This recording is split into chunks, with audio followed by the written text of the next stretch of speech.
السلام عليكم ورحمة الله. الحمد لله رب العالمين والصلاة والسلام على أشرف المرسلين وعلى آله وصحبه أجمعين. اللهم صل وسلم على عبدك رسولك سيدنا محمد. So we're still in the fiqh of food and drink. And last time, in the previous lessons, we talked about the land animals, flying animals, and sea animals. And last time there's some questions. We'll discuss these questions and move on. The first question is,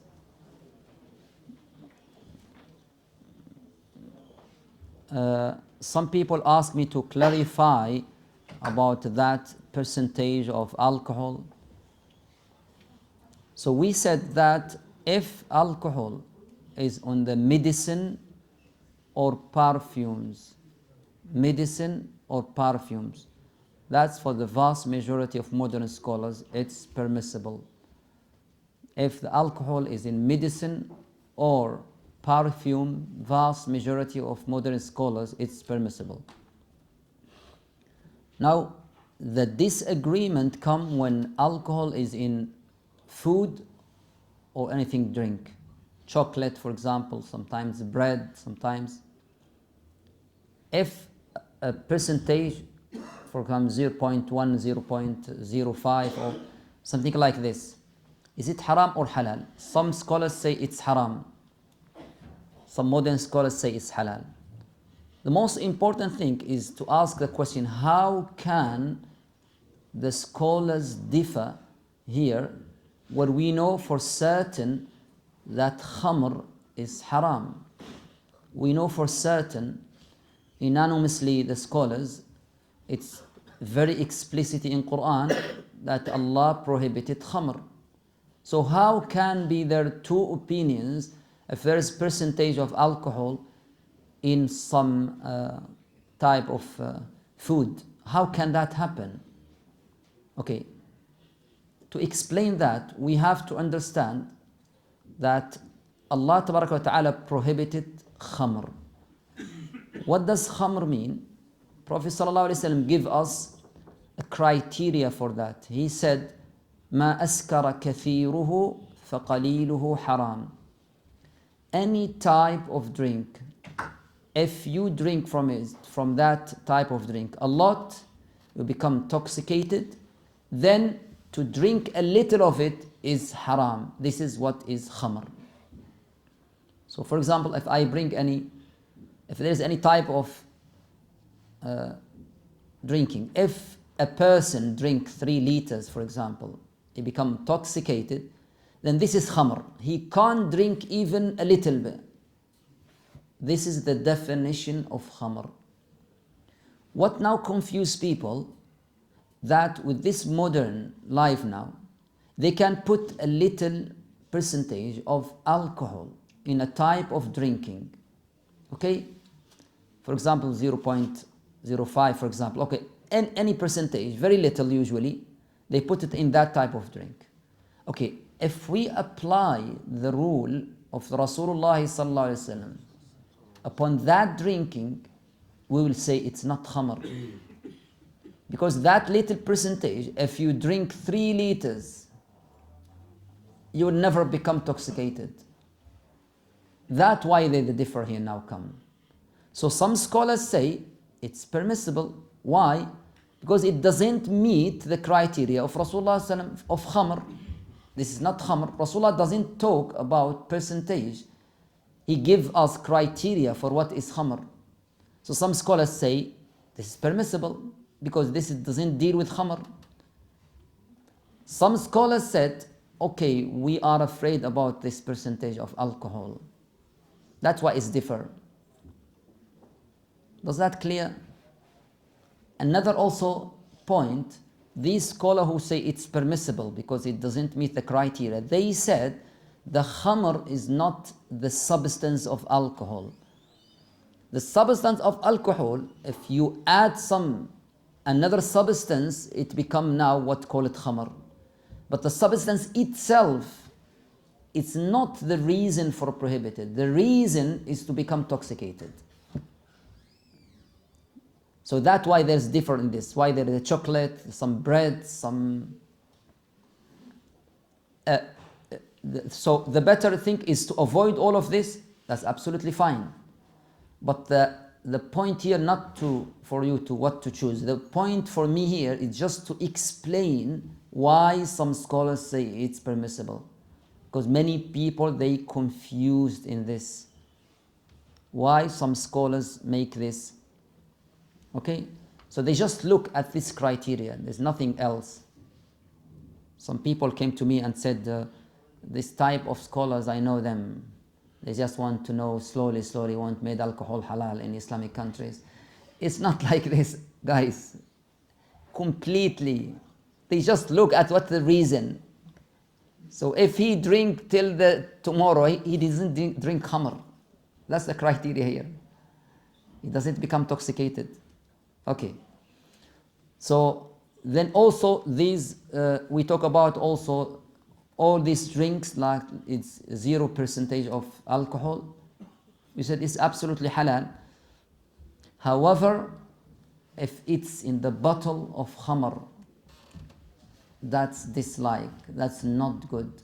Because that's slowly the steps of shaitan. That our youngsters used to drink this, and slowly, now they will come to the haram things. That's question number one. Question number two, that some crabs or sometimes seafood or sometimes live in sea and land, the usual way for cooking this is to boil it. Okay, is that permissible? We have a general rule here that in Islam, Rasulullah said, إِذَا ذَبَحْتُمْ فَأَحْسِنُوا الذِّبْحَ وَإِذَا قَتَلْتُمْ فَأَحْسِنُوا. If you kill any animal, you have to do it in the best way. That's why the slaughtering is the best way. Because you don't want that animals to want to reduce the pain as much as we can. So that's the general rule. So if that applies to this, then you should avoid it. But the argument that many people who usually eat this type of food, they say this is the normal way that people for thousands of years eat this.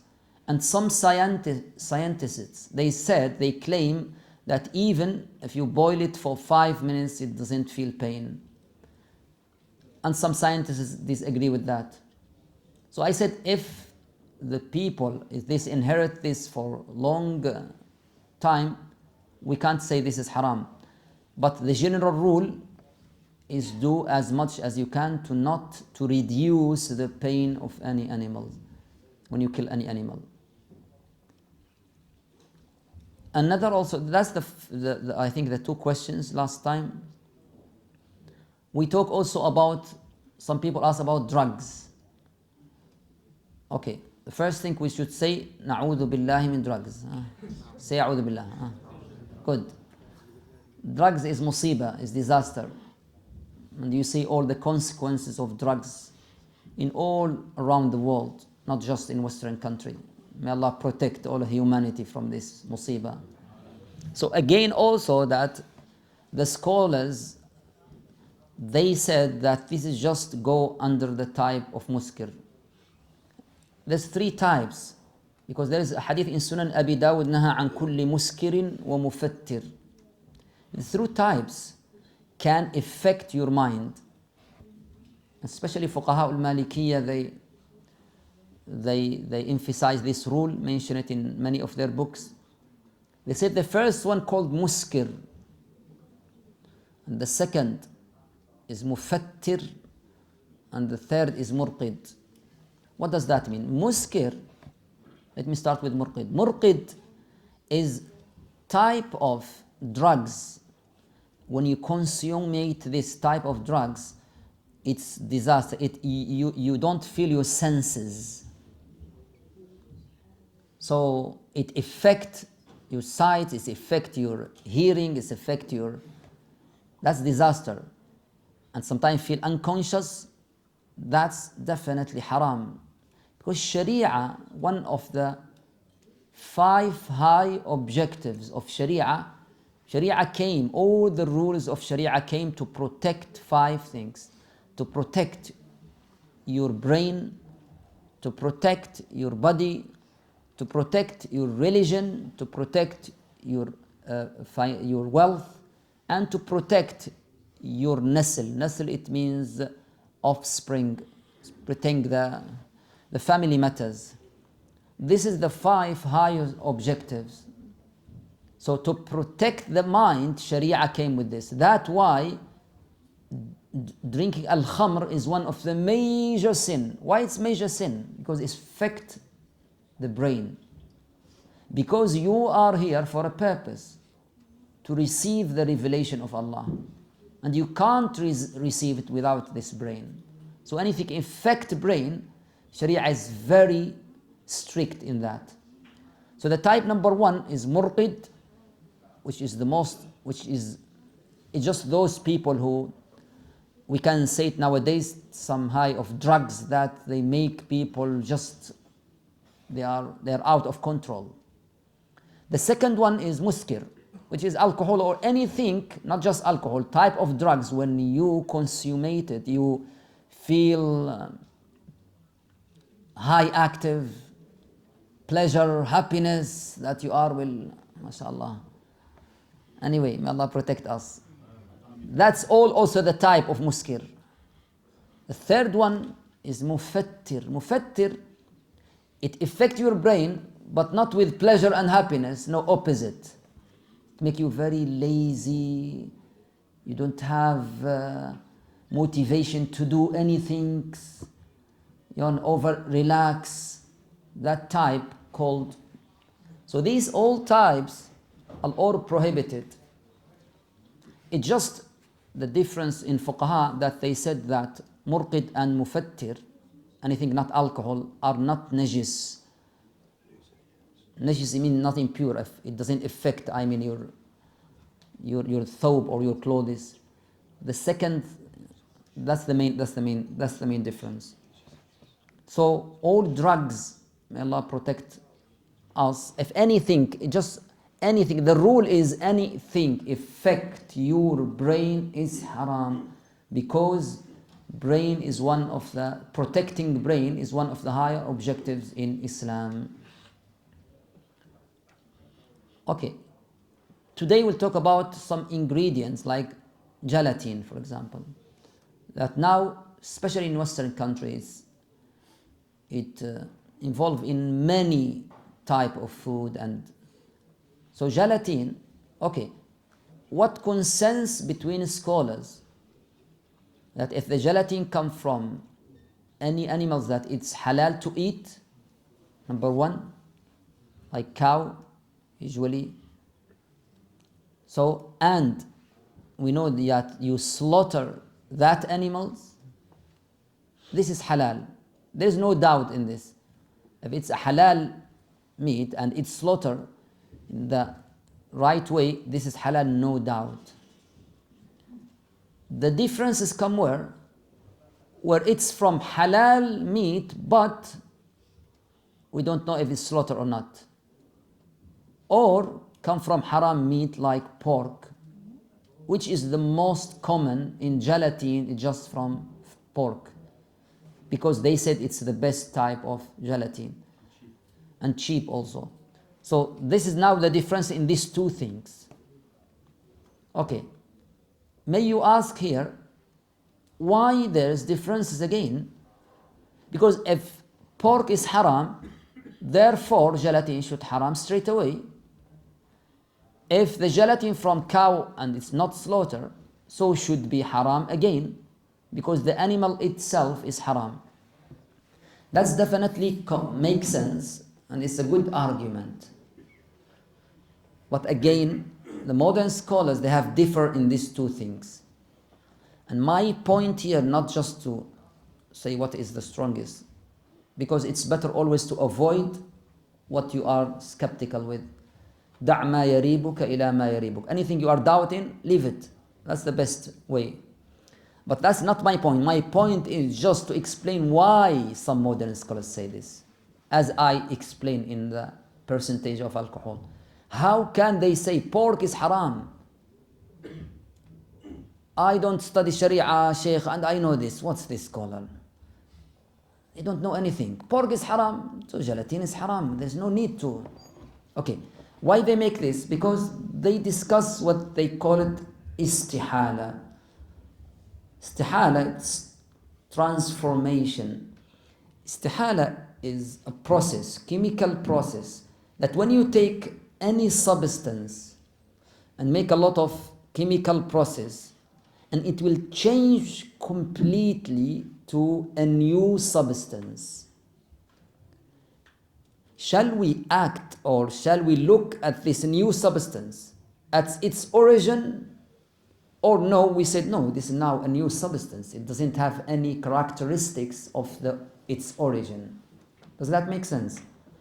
So gelatin also, if they take it from the dead animal, for example, and they make this istihala, transformation, and now became a new substance. Shall we treat it as a new substance or no, say this came originally from this? That's where the ulama differ here. Some ulama say no, this is now a new substance. Sharia doesn't look at what's the origins, or no, Sharia look at the characteristics, at the substance. That's how the Sharia look at it, not what is this from.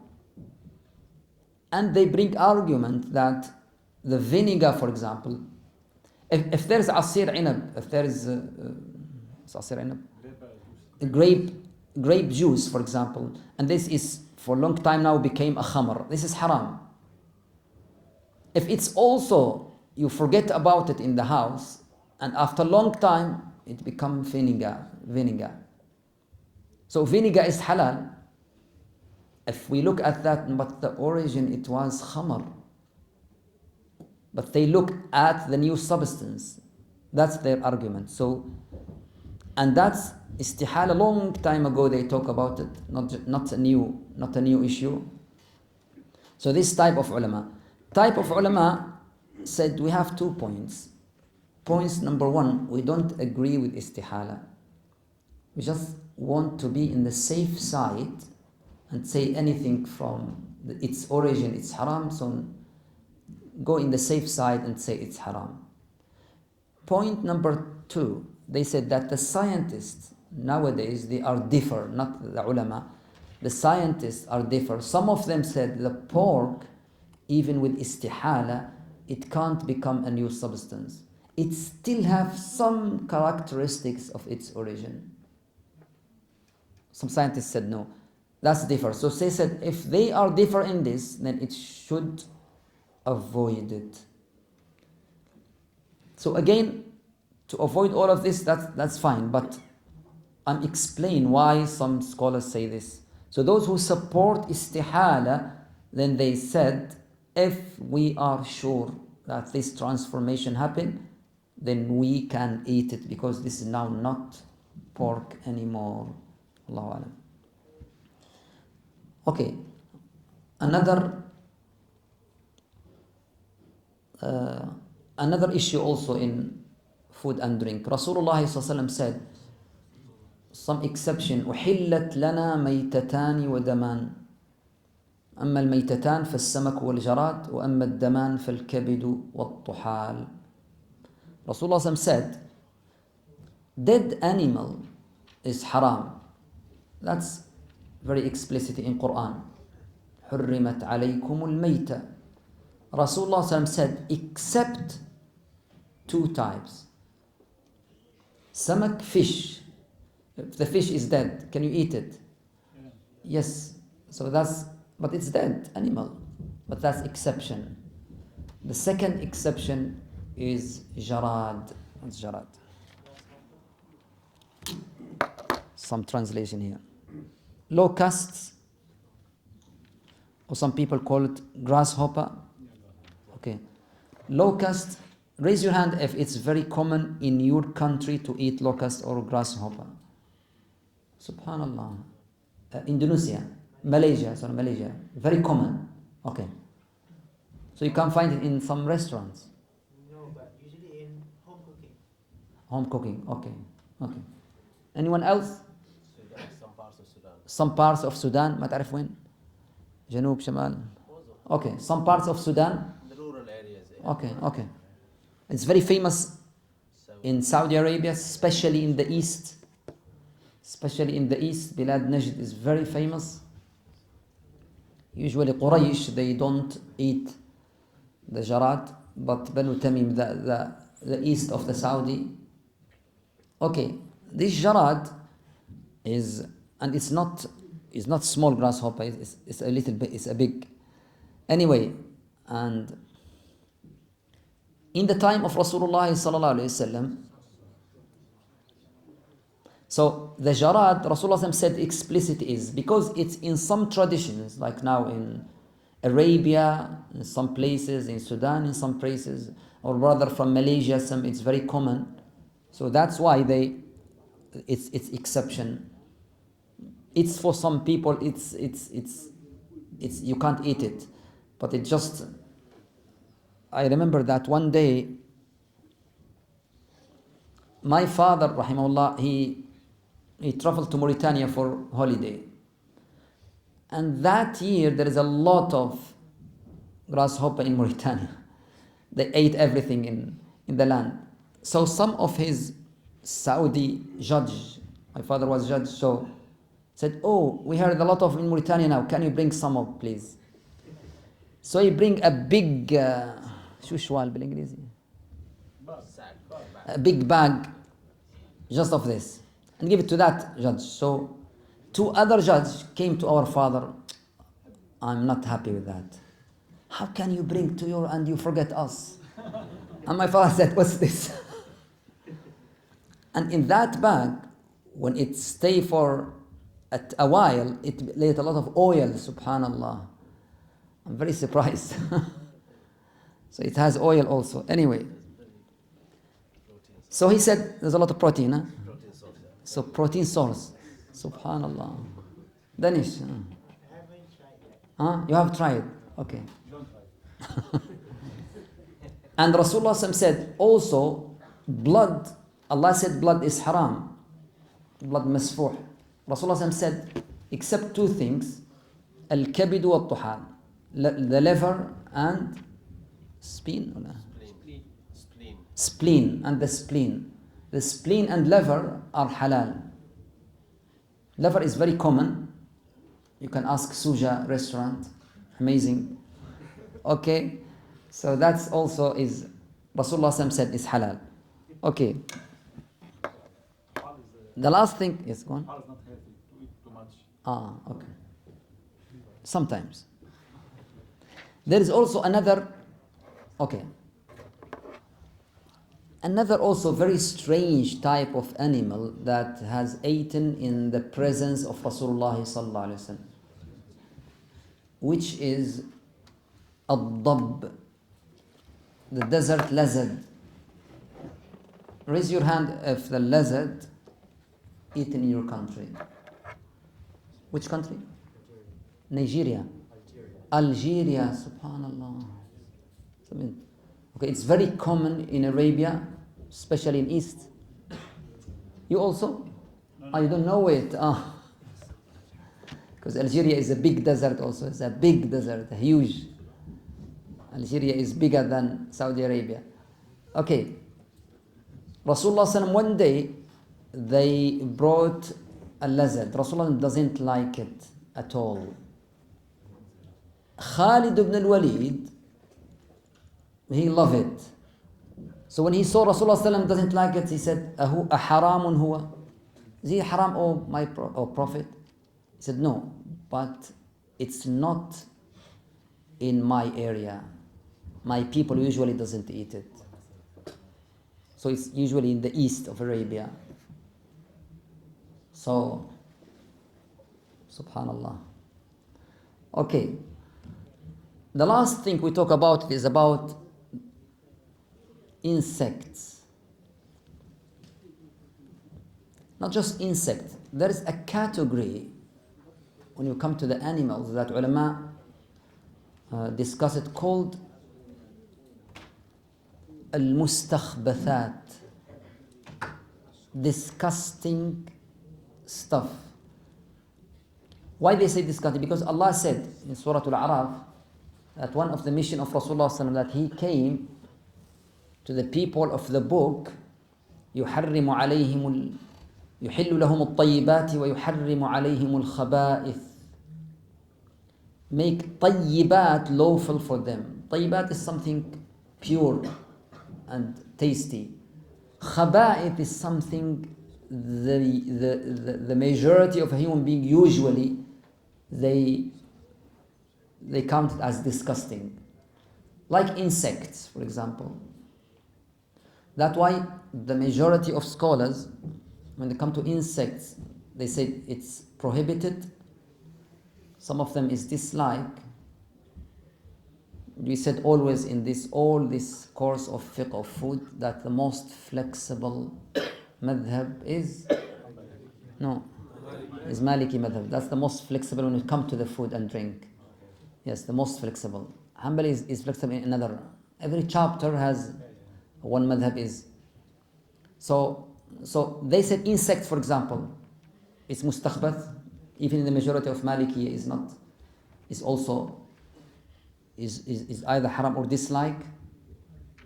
So, but anyway, leave it. Okay, so and that call not just to insects. Anything is the majority of human being, like for example bats, for example like monkey, like anything which is for a human being, for the majority of them is disgusting. Okay, what else?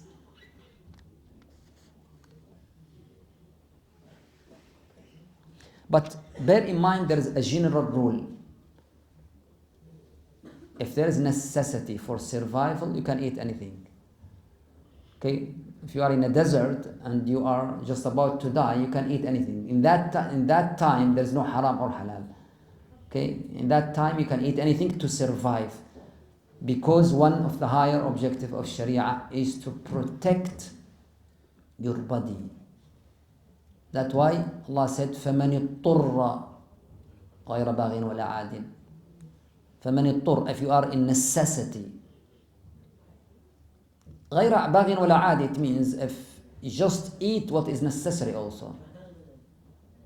That for example, you are in necessity and also I will make barbecue from this dead animal, from this pork. This is my chance now. I make barbecue. No, it's just for necessity and the way that remain you survival.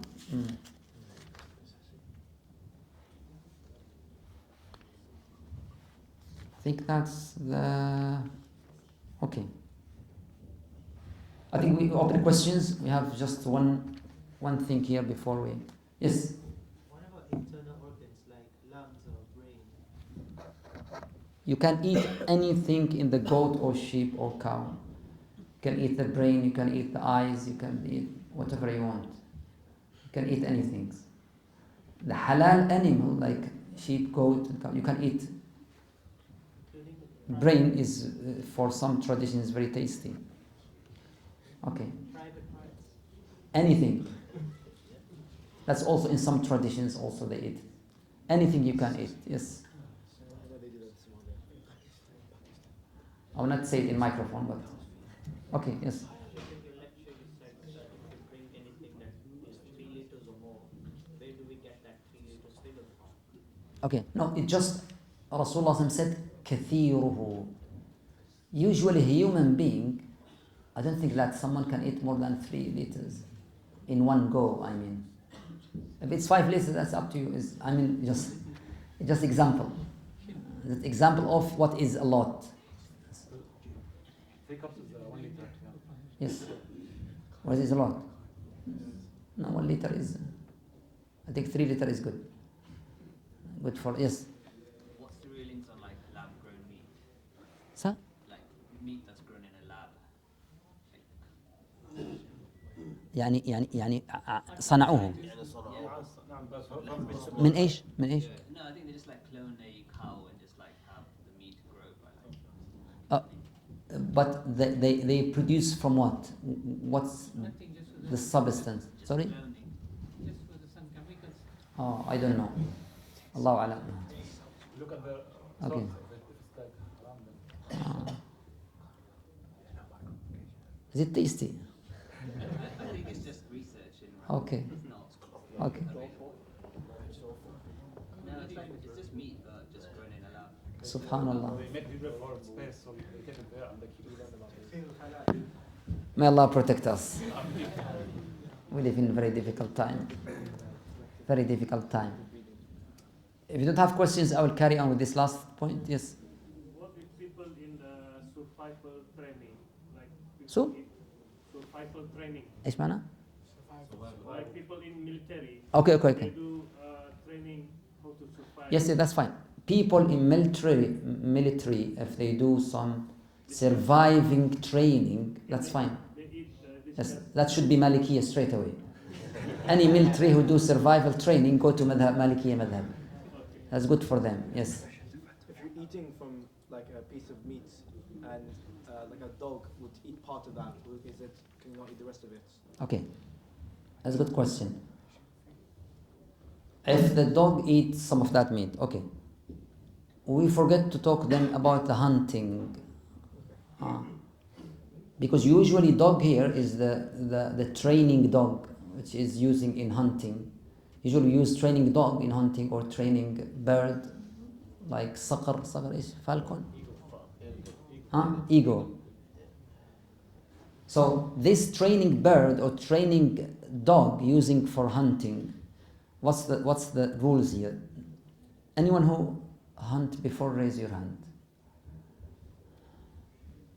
No one, so we don't need to mention that. Okay, for hunting, Allah Tabaraka wa Ta'ala said it's permissible in Surah Al-Ma'idah. The Arab people, they love hunting so much till nowadays. They go everywhere just for hunting. Okay, just some rules. Number one, it's not permissible to hunt just for hunting. I mean, to hunt and don't eat it. Just kill animals for hunting and you leave it there. That's haram.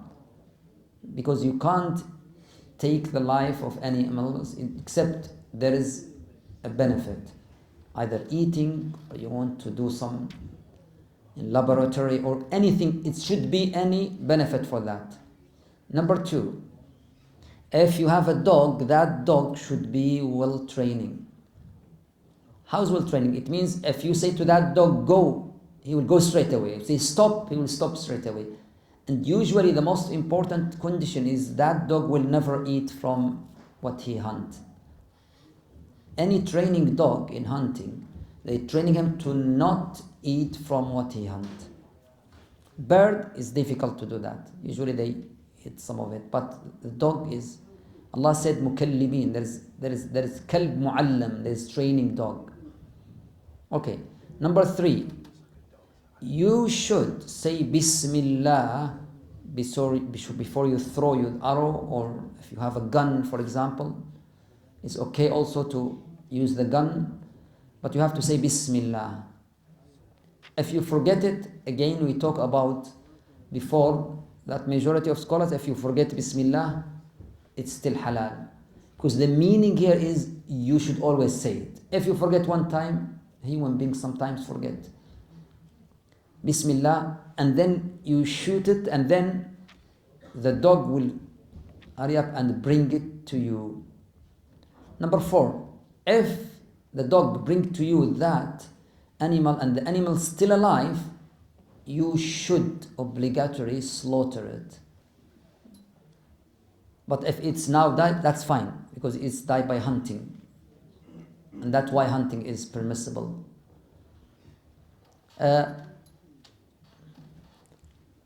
If the dog hold that, which is usually, that's fine. Sharia said if the training dog bring you that, that's fine. And when you talk about the dog, by the way, just out of the food and drink, in Britain or Western country, sometimes you come across some dogs and they touch you by their tongues, for example, your clothes. So, and you get in trouble. What you should do in that case? I would say that for me, in Western country we should follow the madhab al-Malikiyya, Malikiyya again. The most flexible madhab when you come to the dogs. Why the most flexible? Because for Malikiyya, the dog is not najis. كيف نقول هذه؟ Is not impure. For Malikiyya, kalb is pure. Is not impure for Malikiyya. So then you ask, but Rasulullah sallallahu alaihi wasallam said, if the dog eat from your plate, you have to throw that food in the plate and wash that plate 7 times. One of them is with sand. How can Malikiyya interpret this hadith? Malikiyya said there's 2 points here. Point number 1, Prophet ﷺ said if there is a plate, we agree with that. Any plate, the food you can't eat from it, you have to throw it and wash this 7 times. We agree with you, Malikiyya said. If any that happened to plate, we'll do it straight away. But Malikiyya said, wait a minute. Why you said that the whole dog is impure because of this? We don't agree with that. We said that Rasulullah said something, there is no clear reason that we can know why this is for dog. Because if it's just for najasa, if we clean it 1 time, it's enough. Like any najasa in the world. Why 7 times and 1 with sand? This is illa ta'abbudiyya. This is a reason we don't know. So we follow exactly what he said. He didn't talk about when the dog touched your clothes. Rasulullah didn't talk about that. He talked about if he eat from the food, from that plate. إذا ولغ الإناء الكلب في إناء أحدكم. Rasulullah said explicitly, if he eat from that plate or drink from that bowl. That's what he said. But he didn't talk about that if he touched you or not. That's something else. You said, because you interpret it as the kalb is impure, so you said everything it touched you is not good. Malikiyya said we don't agree with that. Then they said we have a point also that the kilab, they used to come in Medina in the time of Rasulullah sallallahu alaihi wasallam. In Sahih Bukhari, كانت الكلاب تقبل وتدبر في مسجد رسول الله. In the time of Rasulullah, kilab sometimes enter the mosque and sometimes go. Mosque that time just sands, no carpets. So, and they said also the training dog in hunting, he catch that bird with his mouth and he brought it to you, and we have a consensus between you and us that it's permissible. So how can you interpret this then? The majority said no, this is exception because of hunting. Malikiyya said that's fine. If it's catch, it's not. Then if it's touched me also, that doesn't mean anything. It's just my clothes. I will if I want to clean it or not, that's something else. Yes, the majority of this is a very important point, opinion. I mean, especially for some people, they face this a lot in this country. Anyway, yes. By washing as well, if you were to push it in like the dishwasher and with high temperature, that's enough. You have to do it 7 times. This is literate. Rasulullah said this. We don't know why he said it. So just we have to follow it. Because we don't know what's the reason. Yes. What about the poison animals? Snakes, scorpions. We talked about snakes and scorpions before. Because scorpion said you should kill it. As these 5 animals, if you remember. Do you remember that's 5 animals? Crow, kite, rat, scorpion, and rabbit, dog. Snakes. The majority of scholars talk about the snakes, it's haram, the majority. Except Malikiyya. They said because it's dangerous. Maliki said if we can get off that poison, then why it's haram? There is no any explicit hadith or about the hayya. Okay. That's why military, I said to you, military is very good to go to. Absolutely. Okay, we end with after this, something good, not disgusting. That Rasulullah sallallahu alaihi wasallam, he emphasized some good food. Like what? And drink. Honey.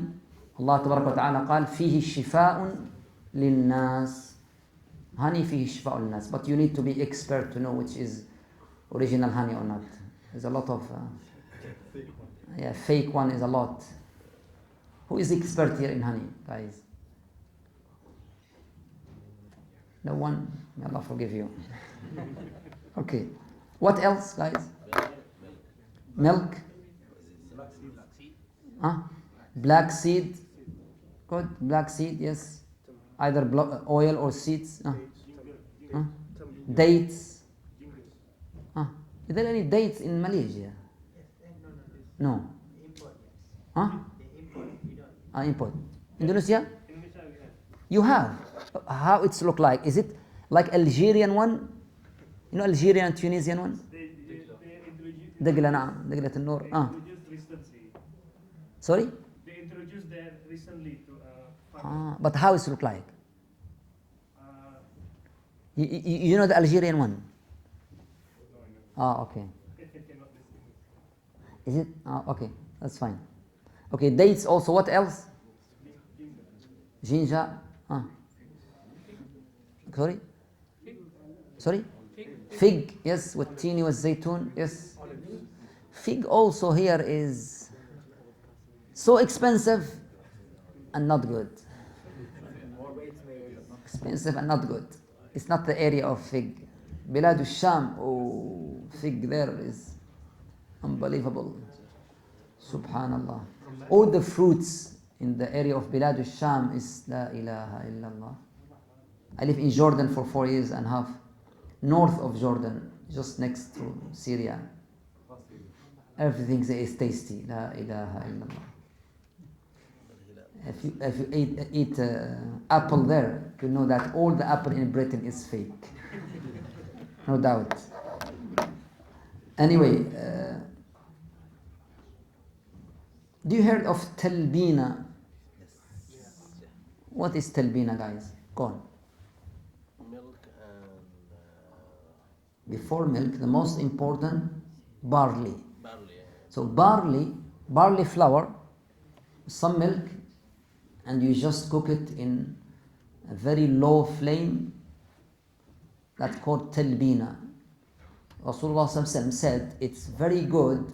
It's remove the grief and make a peace to the heart. Talbina. Okay. يقطين نعم لأنه في القرآن ليس في الحديث لكنه في القرآن نعم اليقطين yes.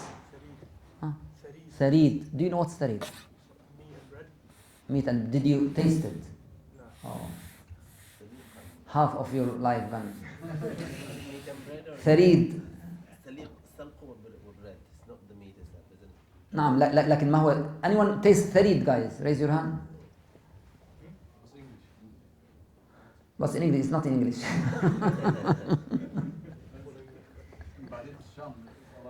لا ثريد. That makes sense now. إنه عند البدو دائما. That makes sense now. Yes. وليس طعام الحضر عادة. Okay guys, inshallah, I'll see you next week بإذن الله تعالى. جزاكم الله خيرا. May Allah bless all of you. Allah تبارك وتعالى accept our good deeds. Next week, okay, maybe. And maybe next week there is a lesson. If not, then I will see you inshallah after Ramadan. I will go to Umrah.